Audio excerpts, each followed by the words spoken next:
नमस्कार, मी समृद्धी जाधव. स्वागत आहे तुमचं टॉप न्यूज मराठीमध्ये. आज संतोष देशमुख हत्या प्रकरणाला तब्बल 2 महिने पूर्ण झालेले आहेत. गेल्या या सगळ्याच 2 महिन्यांमध्ये महाराष्ट्राने कधी नाही घडलेला असा एक संपूर्ण क्राईमचा थरार चक्क अनुभवला. या सगळ्याचे धागेदोरे इतके लांबवरती होते की तिथून मग राजकारणापर्यंत ते पोहोचले, समाजकारणापर्यंत पोहोचले. अनेक विषय या सगळ्यामध्ये आले. आत्ता या प्रकरणामध्ये काय काय नेमक्या अपडेट आहेत या सगळ्यावरच आज आपण बोलणार आहोत. मात्र या संपूर्ण 2 महिन्यांच्या कालावधीमध्ये सीआयडी या प्रकरणाचा तपास करतेय, एसआयटी स्थापन झालेली आहे. या सगळ्यामध्ये राज्य सरकार सुद्धा लक्ष घालून आहे. संपूर्ण महाराष्ट्र आस लावून बसलेला आहे संतोष देशमुख यांना न्याय कधी आणि कसा मिळणार हे पाहण्यासाठी. मात्र या संपूर्ण 2 महिन्यांमध्ये असे अनेक प्रश्न आहेत जे अजूनही अनुत्तरित असल्याचं पाहायला मिळतंय. यातल्याच काही महत्त्वाच्या 5 प्रश्नांवरती आज आपण बोलणार आहोत. टॉप न्यूज मराठीच्या या लाईव्ह कार्यक्रमामध्ये याच सगळ्या 5 विषयांवरती आज आपण चर्चा करणार आहोत. या चर्चेमध्ये माझ्यासोबत माझा सहकारी संकेत देशपांडे आहे. संकेत, काय सांगशील तू? आपण जे काही 5 प्रश्न या लाईव्ह मध्ये घेऊन आलेलो आहोत, सगळ्यात महत्त्वाचा यातला पहिला प्रश्न तुला कुठला वाटतो? आणि या सगळ्यामध्ये हा जो संपूर्ण 2 महिन्याचा तपास झालेला आहे, या तपासाअंती आता आपल्या समोर काय काय आलंय? समृद्धी, आपण जर पाहिलं तर 9 डिसेंबर 2024ला अतिशय अमानुष आणि अमानवीय पद्धतीनं संतोष देशमुखांची हत्या होते. आधी अपहरण, मग हत्या, त्यानंतर डेथनाजवळ त्यांचा मृतदेह जो आहे तो सापडतो. हे सापडल्यानंतर धनंजय देशमुख, जे संतोष देशमुखांचे बंधू आहेत, ते पोलिसांमध्ये तक्रार देतात. त्यानंतर तपास सीआयडी कडे वर्ग होतो, एसआयटी गठीत होते, एसआयटी पुन्हा फेरबदल होते.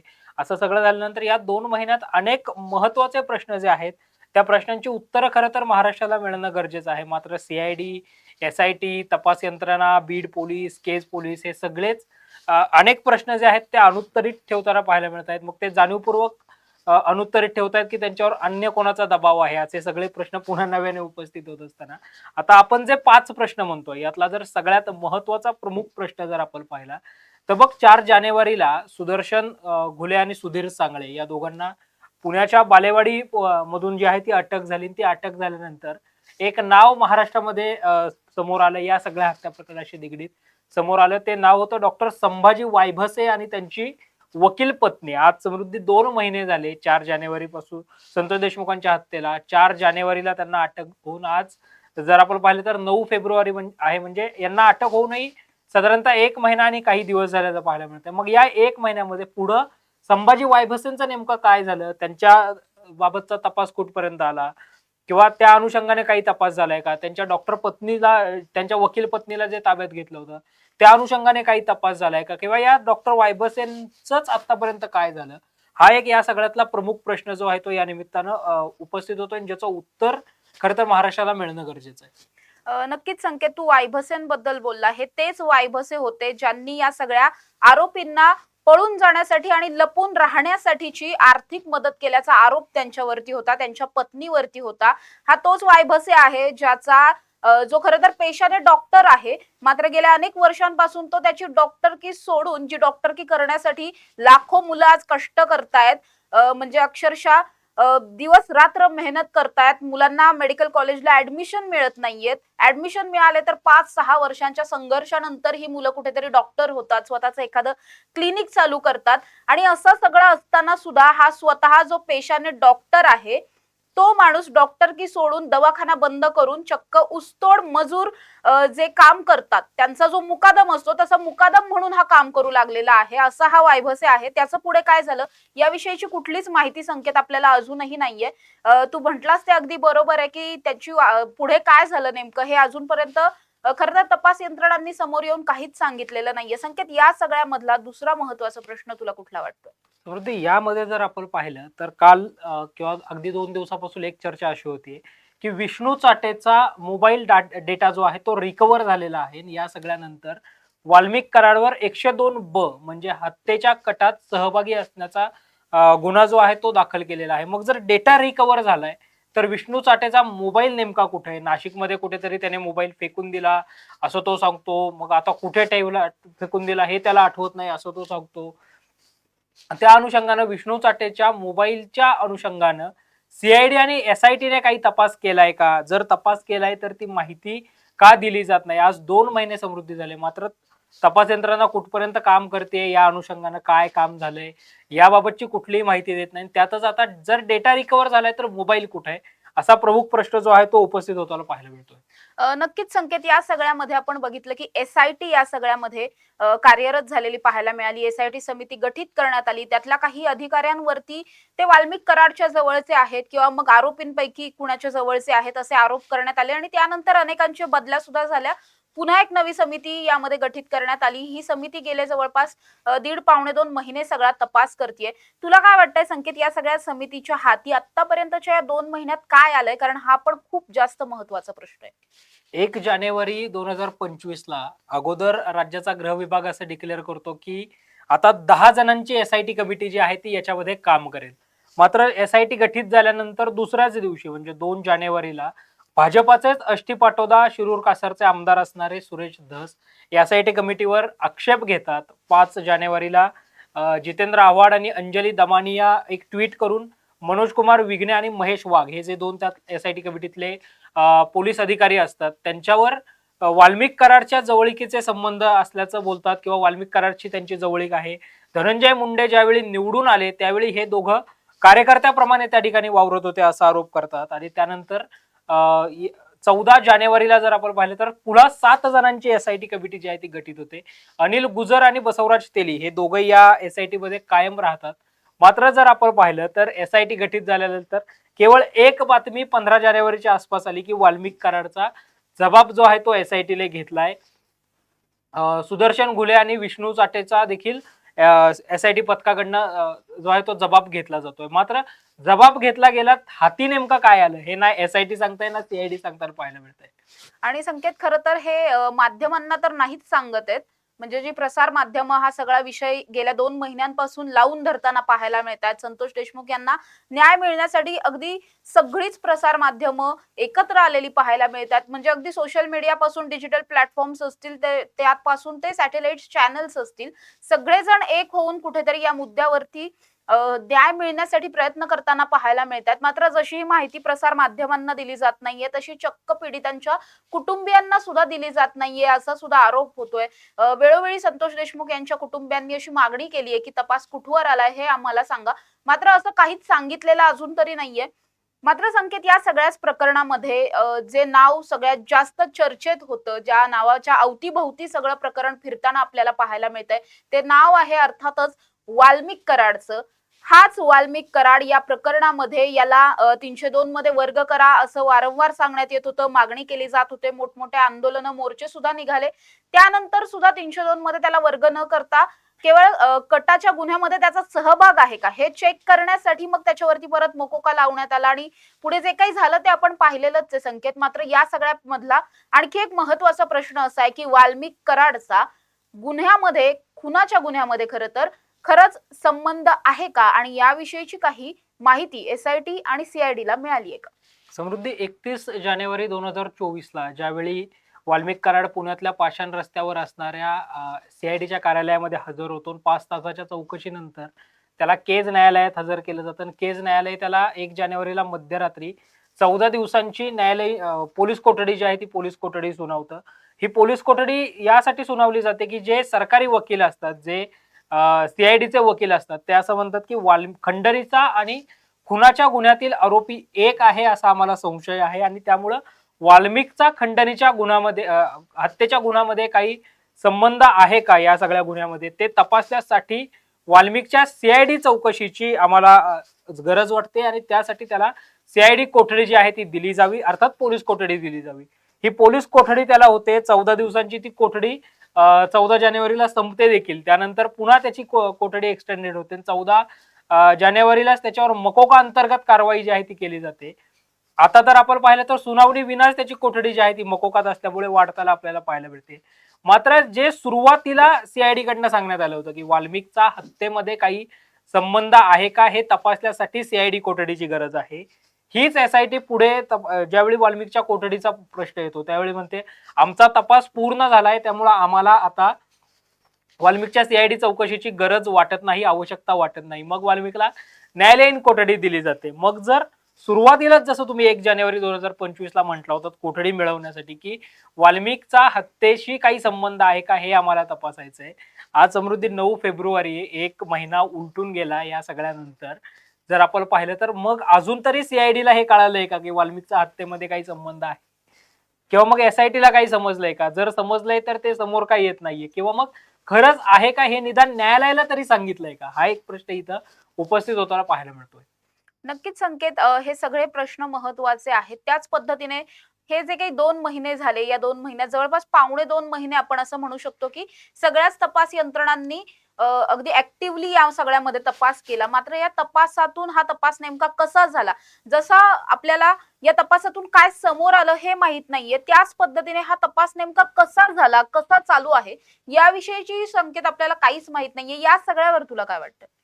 निश्चितच समृद्धी या सगळ्यामध्ये जर आपण पाहिलं तर एसआयटी गठीत झाल्यानंतर साधारणतः 1 जानेवारी 2025ला पहिली एसआयटी गठीत झाली आणि 7 जानेवारीला देशमुख परिवारानं जी आहे ती राज्याच्या मुख्यमंत्र्यांची भेट घेतली होती सह्याद्री अतिथीगृहात आणि त्यावेळी राज्याच्या मुख्यमंत्र्यांनी असं सांगितलं होतं की तपास अतिशय वेगात सुरू आहे, जे ते नेहमी सांगताना पाहायला मिळतात आणि या प्रकरणातल्या कोणालाच आम्ही सोडणार नाही, जो दोषी दिसेल त्याच्यावर आम्ही कारवाई करू. मात्र त्यानंतर अवघ्या काही दिवसातच म्हणजे 7 तारखेला ही भेट होते आणि साधारणतः 12 जानेवारीच्या आसपास धनंजय देशमुख हे त्या मस्साजोग मधल्या पाण्याच्या टाकीवर चढतात आणि आंदोलन करतात. का तर तपास यंत्रणा कुठपर्यंत आली आहे, तपास कसा सुरू आहे हे त्यांच्या परिवारापर्यंत पोहोचत नाही किंवा त्याची माहिती तपास यंत्रणांना दिली जात नाही. यानंतर एसआयटीचं पथक त्या ठिकाणी दाखल होतं, सीआयडीचे अधिकारी त्या ठिकाणी दाखल होतात आणि मग ते त्या परिवाराला नेमकं सांगताना पाहायला मिळतात. मात्र आजपर्यंत जर आपण पाहिलंय 2 महिन्यामध्ये नेमका तपास कुठपर्यंत आलाय, तपासाची दिशा कशी आहे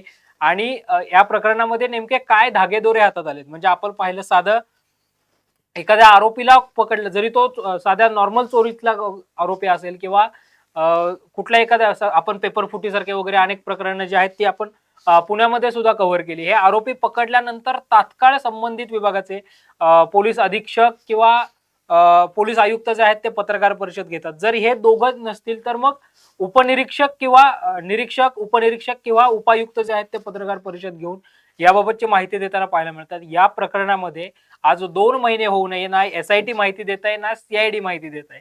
त्यामुळे जसा देशमुख परिवार अनभिज्ञ आहे तसा माध्यमही अनभिज्ञ आहेत की नेमका हा तपास कुठपर्यंत आलाय, तपासातून नेमका काय हाती येते. केवळ कुठली तरी वन लाईनची माहिती समोर येते की तपास या दिशेने सुरू आहे आणि त्याच्यावर मग पुढचे काही बांधले जातात. मात्र तपास कुठपर्यंत आलाय हे ना ठोस आजपर्यंत एसआयटीने सांगितलंय ना सीआयडीने सांगितल्याचं पाहायला मिळतंय. संकेत, नक्कीच आपण बघतोय की हे जे काही 5 प्रश्न घेऊन आपण आजच्या या लाईव्ह मध्ये बसलेलो होतो, हे 5 प्रश्न अतिशय महत्वाचे आहेत. मात्र या 5 प्रश्नांव्यतिरिक्त सुद्धा अनेक प्रश्न आहेत जे अजूनही प्रलंबितच आहेत, ज्याच्यावरती अजूनही मीडियालाही उत्तर मिळालेली नाहीयेत किंवा मग सर्वसामान्य जनतेलाही उत्तर मिळालेली नाहीयेत.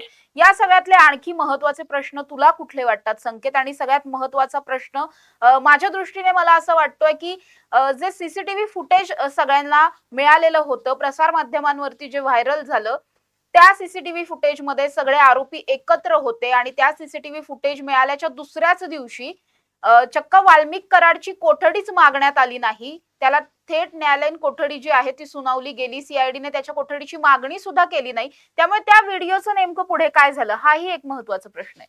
निश्चितच म्हणजे वाल्मिकची कोठडी उद्या संपते आणि आदल्या दिवशी जे काम तपास यंत्रणांनी केलं पाहिजे ते काम माध्यमांनी करत तो 29 नोव्हेंबरचा सीसीटीव्ही फुटेज जो आहे तो समोर आणला आणि ह्या सीसीटीव्ही फुटेज समोर आल्यानंतर अपेक्षा हीच होती की वाल्मिक कराडची कोठडी जी आहे ती पुढे मिळत असताना न्यायालयीन कोठडीच्या ऐवजी पोलीस कोठडी जी आहे ती मिळावी. मात्र सीआयडी कडनं साधं अक्षर सुद्धा या सगळ्या अनुषंगाने काढलं गेलं नाही. सीसीटीव्ही फुटेजचा उल्लेखही सीआयडी कडून झाला नाही. या सीआयडी फुट मध्ये नंतर आणखीन 2 ते 3 सीसीटीव्ही फुटेज जे आहेत ते समोर आले. मग बालाजी तांदळे रजाई खरेदी करतानाचं सीसीटीव्ही फुटेज असेल किंवा मग टोल नाक्यावरून पुण्याच्या दिशेने गाड्या पास होतानाचं समोर आलेलं सीसीटीव्ही फुटेज असेल. या सीसीटीव्ही फुटेजचा सुद्धा उल्लेख तपास यंत्रणांकडनं होत असल्याचं आपल्याला पाहायला मिळत नाही. समृद्धी जर आपण पाहिलं तर राजेश पाटील जो या सगळ्यामध्ये दिसतो, त्या राजेश पाटीलचं निलंबन झालं. मात्र निलंबन कशासाठी झालं किंवा त्या अनुषंगाने काही कारवाई झाली आहे का, हा देखील प्रश्न अनुत्तरित आहे किंवा या प्रश्नाचं उत्तर देखील अजून मिळाल्याचं पाहायला मिळत नाही. सीसीटीव्हीचा उल्लेख होत नाही, तसं राजेश पाटीलचं काय झालं हे देखील समोर येताना पाहायला मिळत नाहीये. नक्की संकेत, जसं राजेश पाटलांबद्दलचं काही उत्तर मिळालेलं नाहीये, सीसीटीव्हीचं काही उत्तर मिळालं नाही, त्याच पद्धतीने खरं तर या प्रकरणामध्ये ज्याला आता म्होरक्या दाखवण्यात आलंय, खरं तर तो म्होरक्या आहे की नाही हे आपल्याला माहित नाहीये.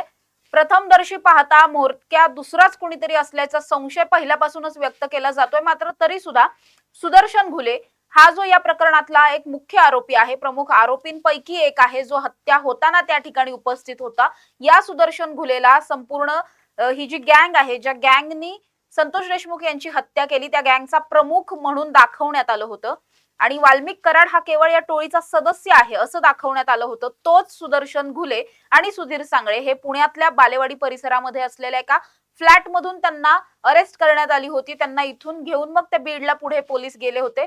मात्र या सगळ्या प्रकरणामध्ये हे दोघे ज्या ठिकाणी इथे राहत होते, ती जागा नेमकी कुठली होती, ती जागा कुणाची होती, ज्या पद्धतीने आपण बघतोय की वाल्मिक कराडच्या इतक्या प्रॉपर्ट्या पुणे आणि पिंपरी चिंचवडच्या भागामध्ये आहेत, जवळपास 7 ते 8 प्रॉपर्ट्या आहेत, सगळ्याच आलिशान आहेत आणि ज्याविषयीची माहिती या आधी कुणालाही नव्हती आणि त्या सगळ्याच प्रॉपर्ट्यांच्या आसपास कुठेतरी हे दोघं जण राहत होते. त्यामुळे हे दोघं नेमके कुठे राहत होते याविषयीची सुद्धा अजूनही आपल्याला काहीच माहित नाहीये संकेत. निश्चितच साधारणतः असं बोललं जात होतं की त्यांना अटक झाल्यानंतर तरी ती समोरची जागा जी आहे ते कुठं राहिले होते हे समोर येईल. जसं त्यांचं गिरनारच्या दत्त मंदिरातलं लोकेशन स्ट्रेस झालं होतं किंवा ते तिथं राहिले असं सांगितलं जात होतं. ते बालेवाडीत कुठं राहिले याबाबतची ठोस माहिती दिली गेली नाही. समृद्धी वाल्मिक कराड सुद्धा पुण्यात ज्यावेळी सरेंडर झाला त्यावेळी चर्चा अशीच होत होती की वाल्मिक कराड अगोदरच पुण्यात आहे, त्यामुळे वाल्मिक नेमका पुण्यात कुठं होता हे देखील तपास यंत्रणांना कळालं नाही. त्यामुळे तपास यंत्रणा एकंदरीतच या सगळ्या प्रकरणावरून नक्की काय करतायत असाच प्रश्न इथं उपस्थित होताना पाहायला मिळतोय. सीआयडी, एसआयटी आणि बीड पोलीस स्टेशन आणि ज्या ठिकाणी हा सगळा गुन्हा दाखल झाला ते केज पोलीस स्टेशन जे आहे ते याच्यामध्ये काम करताना पाहायला मिळतं. म्हणजे 3 तपास यंत्रणा काम करतायत. मात्र ठोस असा कोणताच पुरावा किंवा ठोस अशी कुठलीच माहिती जी आहे ती या तीनही तपास यंत्रणांकडनं दिली जात नसल्याचं पाहायला मिळतंय. नक्की संकेत, आपण बघतोय की जवळपास 2 महिने आज पूर्ण झालेले आहेत. या 2 महिन्यांमध्ये अनेक राजकीय सामाजिक उलथापालथ या सगळ्यामध्ये झाले. मुख्यमंत्री देवेंद्र फडणवीस ज्यांच्याकडून अनेक अपेक्षा होत्या, ते फडणवीस अजूनही या कुटुंबियांची त्यांच्या घरी जाऊन भेट त्यांनी घेतलेली नाही. त्यांची सांत्वनपर भेट घेण्यासाठी ते स्वतः गेले नाही, उपमुख्यमंत्री गेले होते, मात्र मुख्यमंत्री म्हणून ते गेले नव्हते. या सगळ्यावरून अनेक टीका टिप्पण्या होताना पाहायला मिळतात. संकेत, खरं तर सुरुवातीपासूनच आपण बघितलं की या सगळ्याच घटनेचे पडसाद हे विधानसभेपासून ते लोकसभेपर्यंत पडत होते आणि विधानसभेत ज्यावेळी हा प्रश्न लावून धरण्यात आला, काही आमदार होते, सुरेश धस असतील, संदीप क्षीरसागर असतील, लोकसभेमध्ये बजरंग सोनावणे असतील, यांनी हा सगळा प्रश्न लावून धरल्याच्या नंतर स्वतः मुख्यमंत्र्यांनी काही आश्वासनं दिली होती किंवा मग हा सगळा तपास कसा होणार आहे याविषयीची काही माहिती सभागृहात वाचून दाखवलेली होती. या माहितीनुसार या प्रकरणातल्या सगळ्याच आरोपींवरती मकोका लावला जाईल असं तर सांगण्यात आलं होतंच, मात्र या सगळ्या आरोपींची प्रॉपर्टी सील केली जाईल असंही सांगण्यात आलं होतं. या प्रॉपर्टीवर जप्ती आणली जाईल असंही बोललं गेलं होतं. मात्र संकेत, या प्रकरणात सुद्धा पुढे काय झालं हे अजून आपल्याला माहित नाही आणि हे चक्क म्हणजे आपण बघतोय की तपास यंत्रणांचं एक ठीक आहे, तपास यंत्रणांना आपण म्हणू शकतो की त्यांचा काही गोपनीय तपास आहे म्हणून त्यांनी हे सांगितलं नाही. मात्र मुख्यमंत्र्यांनी सांगितलेली गोष्ट जी अजूनही पूर्ण झालेली नाहीये किंवा होताना कुठेही दिसत नाही आणि झाली असेल तर ती आपल्यापर्यंत अजूनही पोहोचलेली नाहीये. तपास यंत्रणांचा आणि संपत्तींचा जो आहे तो उल्लेख केला समृद्धी आपण दोघांनी साधारणतः मागच्या 3 ते 4 दिवसापूर्वी एक बातमी जी आहे ती आपल्या महाराष्ट्रातल्या प्रेक्षकांपर्यंत पोहोचवली होती की वाल्मिक कराडच्या प्रकरणात संपत्तीच्या अनुषंगानं ईडीच्या तपासासंदर्भात दाखल केलेली जी याचिका आहे ती याचिकाच फेटाळण्यात आली आणि याचिकाकर्त्याला 20,000 रुपयांचा दंड जो आहे तो दंड ठोठावण्यात आल्याचं आपल्याला पाहायला मिळालं. ज्या दिवशी वाल्मिक कराड फरार होता, सुदर्शन घुले आणि सुधीर सांगळे फरार होते, त्याच दरम्यान विधानसभेचं अधिवेशन सुरू असताना, हिवाळी अधिवेशन सुरू असताना राज्याच्या मुख्यमंत्र्यांनी 1 तास 45 मिनिटं विधानसभेला बीड आणि परभणीच्या घटनेवरून जे आहे ते उत्तर दिलं. तपास यंत्रणा कुठपर्यंत काम करते, कसं काम करते हे राज्याच्या मुख्यमंत्र्यांनी जे आहे ते सांगितल्याचं पाहायला मिळालं. याच्यामध्ये सुद्धा म्हणजे आजपर्यंत 2 महिने ज्याप्रमाणे राज्याचे मुख्यमंत्री सांगतात की संबंधित दोषी जे असतील त्या दोषींवर आम्ही कारवाई निश्चितपणे करू, या प्रकरणातल्या कुणाचाही मुलाहिजा आम्ही बाळगणार नाही, जो दोषी वाटेल त्याच्यावर आम्ही कारवाई करताना कारवाई निश्चितच करून त्याच वेळी त्यांनी सीआयडी आणि एसआयटीला स्पष्टपणे असे आदेश दिले होते की या प्रकरणातले जे आरोपी आहेत त्या आरोपींचे शस्त्र परवाने रद्द करा, त्यांची संपत्ती जी आहे ती जप्त करा. ती संपत्ती जप्त करण्याचे आदेश दिल्यानंतर रोज वाल्मिक कराडच्या कोट्यावधींच्या मालमत्तेचा डोलारा जो आहे त्याची माहिती जी आहे ती समोर येताना पाहायला मिळत होती. मात्र आज तागायत ना वाल्मिक कराडच्या संपत्ती संदर्भातली माहिती जप्त झाल्या संदर्भातली माहिती आली, ना त्या सुदर्शन घुलेच्या संपत्ती जप्त केल्याविषयीची माहिती आली, ना आजपर्यंत फरार असणाऱ्या कृष्णा आंधळेच्या संपत्तीच्या अनुषंगाची माहिती समोर आली. संपत्ती सोड कृष्णा आंधळे अजूनही फरार असल्याचं या निमित्तानं पाहायला मिळतंय. त्यामुळे मुख्यमंत्र्यांचा आदेश सुद्धा, मुख्यमंत्री म्हणण्यापेक्षा ज्यांच्याकडे गृह विभाग आहे, जे गृहमंत्री म्हणून देखील आहेत, त्या गृहमंत्र्यांचे आदेश सुद्धा तपास यंत्रणा पाळत नाहीत का? सीडी, SIT आणि मागच्या अनेक वर्षांपासून समोर आलेली ED, CBI यासारख्या तपास यंत्रणा सुद्धा राज्याच्या गृह विभागाला जे आहे ते गांभीर्याने घेत नाहीत का, असा प्रश्न इथं उपस्थित होताना पाहायला मिळतोय. हे सगळेच प्रश्न संकेत महत्वाचे आहेत. मात्र सुरुवातीला बोलताना आपण जे काही 5 प्रश्न घेऊन आपण या कार्यक्रमामध्ये आलो होतो, त्यातला एक महत्वाचा प्रश्न असा होता की जर विष्णू चाटेच्या मोबाईल मधला डेटा रिकव्हर झालाय तर मग त्याचा मोबाईल कुठे? मात्र मला वाटतं की या प्रश्नापेक्षाही आणखी एक महत्वाचा प्रश्न असा आहे की जर विष्णू चाटेच्या मोबाईल मधला डेटा रिकव्हर झालाय, आणि दुसरं म्हणजे असंही सांगण्यात आलं होतं की सुदर्शन घुले ज्याच्या मोबाईलचा पासवर्ड आतापर्यंत तपास यंत्रणांना उघडता येत नव्हता, त्यामुळे मोबाईलमध्ये नेमकं काय आहे हे सापडत नव्हतं, त्याचा मोबाईल, त्याच्या सुद्धा मोबाईल मधला खरं तर डेटा रिकव्हर झाला असं सांगण्यात आलं होतं. आणि हे विधान खरं तर संतोष देशमुख यांचे बंधू धनंजय देशमुख यांनी केलं होतं. तपास यंत्रणांनी त्यांना तशी माहिती दिलेली होती की या दोघांच्याही मोबाईल मधला डेटा रिकव्हर झालेला आहे आणि आमचा तपास अगदी सुरळीत चालू आहे, मात्र काही गोपनीय बाबी आहेत ज्या आम्ही सांगू शकत नाही, त्यामुळे आम्ही प्रसार माध्यमांना याबाबतची माहिती देत नाही आहोत, अशा पद्धतीचं विधान खरं तर धनंजय देशमुख यांनी काल परवामध्ये केलं होतं. मात्र संकेत, या प्रकरणामध्ये जर या दोघांच्याही मोबाईल मधला डेटा रिकव्हर झालाय तर नेमका हाती काय आलं, हा सुद्धा आणखी एक प्रश्न तसाच प्रलंबित असलेला पाहायला मिळतोय. तपास यंत्रणा जी आहे ती या सगळ्या बाबतच का मूग गिळून गप्प बसलंय असाच प्रश्न या निमित्तानं इथं उपस्थित होताना पाहायला मिळतोय.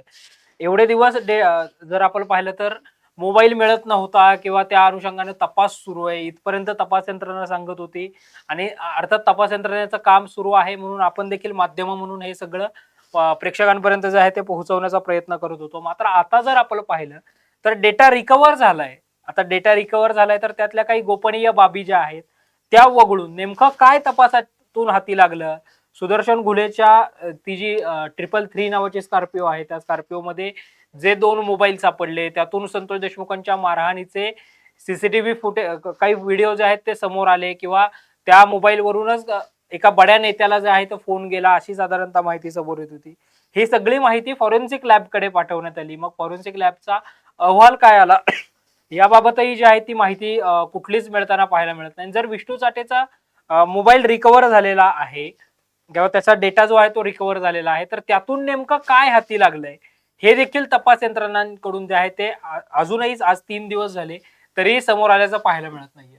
संकेत, जसं आपण या दोघांच्या मोबाईल बद्दल बोलतोय त्याच पद्धतीने या प्रकरणातला एक महत्वाचा व्यक्ती पुन्हा एकदा, अर्थात वाल्मिक कराड हा जवळपास 17-16 मोबाईल वापरतो असे आरोप त्याच्यावरती सुरेश धसांनी केलेले होते. या सगळ्यामध्ये अजूनपर्यंत वाल्मिक कराडचा मोबाईल चेक झाला का याविषयीची सुद्धा माहिती आपल्याकडे नाहीये. म्हणजे ज्या ठिकाणी आपण बघतोय की या तपास यंत्रणांना सुदर्शन घुलेच्या एका साध्या मोबाईलचा पासवर्ड ओपन करता येत नाहीये, तिकडे दुसरीकडे वाल्मिक कराडचे 16-17 मोबाईल जर असतील तर त्यांचे पासवर्ड कधी ओपन झालेत का, किंवा त्याच्यातून काही माहिती डेटा रिकव्हर करण्यात आला का, याविषयीची सुद्धा माहिती आपल्याकडे नाहीये संकेत अजूनही. निश्चितच वाल्मिक कराडच्या अनुषंगाने सुद्धा सुरेश धसांनी समृद्धी पुण्यातलाच जो जन आक्रोश मोर्चा होता त्याच्यामध्ये खरं तर एक आकाची डायरीच वाचून दाखवली. आकाचे कारनामे कसे आहेत हे त्यांनी वाचून दाखवलं. आका अर्थातच वाल्मिक कराड, आणि त्याच भाषणात बोलताना सुरेश धस साधारणतः असं म्हटले की वाल्मिक कराड 17 मोबाईल वापरतो. 17 मोबाईल एक वेळ आपण बाजूला ठेवू, एका तरी मोबाईलची चौकशी CID आणि SIT कडनं करण्यात आली आहे का? ज्या नेत्याला फोन गेला होता यांच्यासाठीचा जो या सगळ्या गँगसाठीचा नेता अर्थातच वाल्मिक कराड आहे. मग तो वाल्मिक कराड तर नव्हता ना, की अन्य कोणी तिसराच व्यक्ती होता? किंवा जो व्हिडिओ कॉल झाला होता हा व्हिडिओ कॉल वाल्मिक कराडला तर नव्हता झाला ना? या अनुषंगाने तपास झालाय का, किंवा त्या अनुषंगाने काही माहिती मिळाली आहे का? अर्थातच वाल्मिक कराडचा मोबाईल जर चेक झाला असेल, वाल्मिक कराडचा मोबाईलच्या तपास जर तपास यंत्रणांनी केला असेल तर अर्थात हे सगळे प्रश्न उपस्थित होतात. मात्र याबाबतचीच ठोस माहिती वाल्मिकचा तपास करत असताना वाल्मिकच्या मोबाईलच्या अनुषंगाने तपास यंत्रणांनी बाळगलेली चुप्पी जी आहे त्यामुळं हे सगळे प्रश्न उपस्थित होताना पाहायला मिळत आहेत. आणि अर्थातच हा महत्वाचा प्रश्न आहे की वाल्मिकचा मोबाईल चेक झालाय का. संकेत, हे जे काही प्रश्न आपण बोलतोय हे सगळे प्रश्न जितके महत्वाचे आहेत त्याच्यात तोडीचा अगदी एक मोठा प्रश्न जो मगाशी तुझ्या बोलण्यातून पण येऊन गेला तो म्हणजे 2 महिने झालेले आहेत हत्या प्रकरणाला. इतक्या सगळ्या तपास यंत्रणा, हजारो पोलीस यामध्ये काम करतात, तपास अधिकारी काम करत आहेत, संपूर्ण राज्यभरामध्ये चौकशा चालू आहेत, बऱ्याच गोष्टी चालू आहेत ज्या आपल्याला माहित नाहीयेत. मात्र या सगळ्यानंतरही या प्रकरणातला एक आरोपी अजूनही फरार आहे. कृष्णा आंधळे कुठे, या प्रश्नाचं उत्तर संकेत अजूनही मिळालेलं नाहीये. हे तपास यंत्रणांचं फेल्युअर आहे, अपयश आहे असं आपण वारंवार म्हणतोय. मात्र आता 2 महिने पूर्ण झालेत आणि तरी सुद्धा कृष्णा आंधळेचा कुठलाच ठाव ठिकाणा नाहीये. काय वाटतं तुला, खरंच तपास यंत्रणांना कृष्णा आंधळे सापडत नाही, की मग त्याला शोधण्याचा प्रयत्नच केला नाही, की मग जसे काही बाकीचे नेते असतील किंवा मग काही सामाजिक कार्यकर्ते ज्या पद्धतीने कुठेतरी संशय व्यक्त करतायत की कृष्णा आंधळे कदाचित या जगातच नसू शकतो, कदाचित त्याचीही हत्या झालेली असू शकते, त्याने तोंड उघडून आणखी काही लोकांना अडचणीत आणू नये यासाठी असं काही झालं असेल असं वाटतंय का संकेत? समृद्धी, कृष्णा आंधळे फरार आहे असं ज्यावेळी आपण म्हणतो त्यावेळी 2 वर्षापासून तो फरार आहे असा बीडच्या पोलिसांचा रेकॉर्ड असल्याचं आपल्याला पाहायला मिळतं. मग फरार आरोपी बीडमध्ये येतो, संतोष देशमुखांची हत्येमध्ये सहभाग जो आहे तो नोंदवतो. त्या सीसीटीव्ही फुटेजमध्ये जिथं हे सगळे वाल्मिक कराड, तो राजेश पाटील हे सगळे दिसताना पाहायला मिळतात, त्या सीसीटीव्ही फुटेजमध्ये सुद्धा कृष्णा आंधळे दिसताना आपल्याला पाहायला मिळतो. गिरनारला ज्यावेळी हे 15 दिवस राहिले होते तिथे सुद्धा कृष्णा आंधळे जो आहे तो असल्याचं आपल्याला पाहायला मिळतं.